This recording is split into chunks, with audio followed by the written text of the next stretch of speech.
राम के हाथों पराजित होकर रावण अपने मन में बड़ा लज्जित हुआ। उसका अहंकार चूर चूर हो गया। राम को जैसा उसने समझ रखा था उससे वे कहीं बढ़कर निकले। उसके भीतर का बल थक गया। उसके बहुत से वीर मारे जा चुके थे। सेनापति प्रहस्त भी मारा गया। इस संकट के समय उसने अपने छोटे भाई कुंभकर्ण को जगाने की बात सोची। राक्षसों की एक टोली के साथ बहुत से भैंसे और मदिरा के घड़े भेजे। एक दिन जगकर कुंभकर्ण 6 महीने सोता था। सब राक्षस मिलकर कुंभकर्ण को जगाने लगे। उन्होंने बाजे बजाए, उसके हाथ पैर खींचे, बाल और कान खींचे, फिर भी वह नहीं जगा। जब उस पर हाथी दौड़ाए गए तब वह कहीं जगा। अंगड़ाई लेता हुआ वह उठ बैठा। उठते ही उसने कई घड़े मदिरा पीकर बहुत सा कच्चा मांस खाया। तब कुंभकर्ण ने पूछा, मुझे किसने और क्यों जगाया है? मंत्री ने कहा, राक्षसेंद्र आपको याद कर रहे हैं, बड़ी देर से आपकी प्रतीक्षा में हैं। कुंभकर्ण रावण के पास पहुंचा और उसके चरणों में प्रणाम किया। फिर रावण से जगाने का कारण पूछा। रावण बोला, वीरवर, तुम सो रहे थे, तुम्हें नहीं मालूम इस बीच यहाँ कितना अनर्थ हुआ है। राम की वानर सेना समुद्र पर पुल बनाकर लंका में आ गई है और वह नगर का घेरा डाले पड़ी है।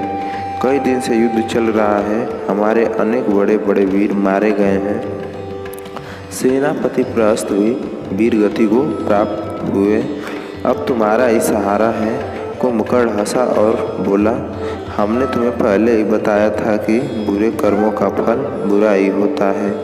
तुमने हमारी बात पर कोई ध्यान नहीं दिया। मंदोदरी और विभीषण की सलाह को भी तुमने ठुकरा दिया।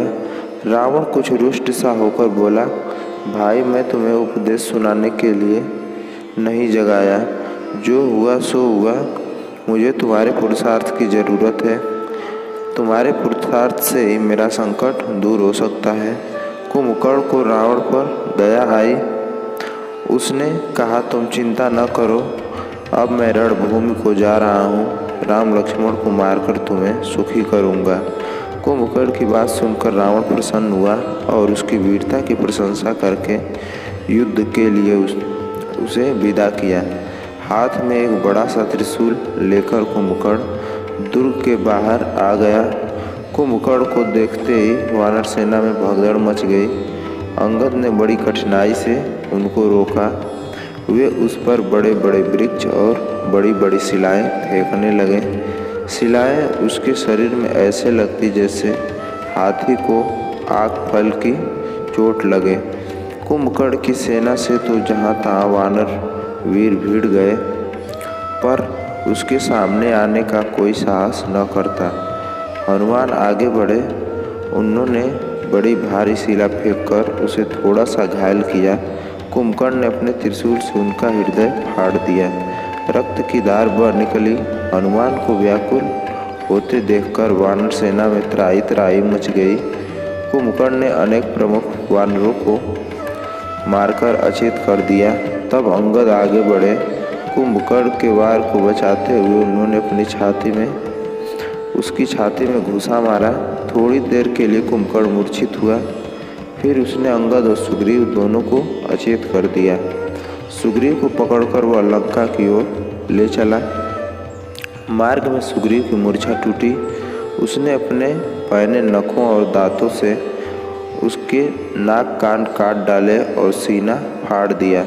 रक्त बहता देखकर कुंभकर्ण ने सुग्रीव को उछालकर पृथ्वी पर दे मारा। वे तुरंत उठकर भागे। कुंभकर्ण भी लौट पड़ा और वानर सेना पर टूट पड़ा। अब लक्ष्मण कुंभकर्ण से युद्ध करने लगे। लक्ष्मण की बाण वर्षा से कुंभकर्ण प्रसन्न हुआ। वह लक्ष्मण से बोला, वीरवर, तुम युद्ध विद्या में प्रवीण हो, मैं मान गया। अब मुझे राम के सामने पहुँचने दो। मैं अब उन्हीं को मारना चाहता हूँ। लक्ष्मण ने संकेत से राम को दिखा दिया। राम तैयार खड़े थे। युद्ध छिड़ गया। दाहिने हाथ में कुंभकर्ण एक भारी मुग्दर लिए था। एक दिव्य बाण चलाकर राम ने कुंभकर्ण की वह भुजा काट दी। भुजा के नीचे कितने ही वानर दब गए। तब बाएं हाथ से वृक्ष उखाड़कर कुंभकर्ण राम की ओर दौड़ा। दूसरी भुजा भी राम ने काट डाली। तब वह मुंह फाड़कर राम की ओर दौड़ा।